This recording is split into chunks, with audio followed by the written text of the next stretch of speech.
இந்த காலை வேளையில கர்த்தர் என் ஜெபத்துக்கு பதில் கொடுப்பாரா? இன்னும் எனக்கு பதில் வரலையே, என் கண்ணீரே எனக்கு உணவா இருக்கிறதே என்று மௌனமாக வேதனையோடு இருக்கீங்களா? கவலையோடு இருக்கீங்களா? என்ன செய்வது அடுத்து தெரியலையா? ஆனா தாவீதுடைய வாழ்க்கையிலும் அவர் இப்படி இருக்கும் போதெல்லாம் அவர் இப்படிதான் ஜெபிக்கிறார். எப்படி தெரியுமா ஜெபிச்சாரு?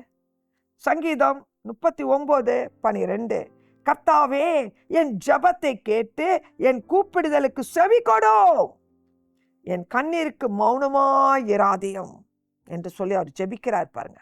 கர்த்தர் மௌனமாகவே இல்லை. தாவீதை எல்லா இக்கட்டிலிருந்து அவனை விடுதலையாக்குறார். அவன் ஜெபிக்கும் போதெல்லாம் பதில் வந்தது. கண்ணீரெல்லாம் ஆனந்த கண்ணீராக மாற செஞ்சார் கர்த்தர். இந்த காலை வேளையில உங்களுக்கு சொல்ற வார்த்தை என்ன தெரியுமா? உங்க கண்ணீர் ஆனந்த கண்ணீராக மாற போகிறது. உங்க துக்கம் சந்தோஷமாக மாற போகிறது. உங்க இருதயம் கலங்காது இருப்பதாக. ஆமேன்.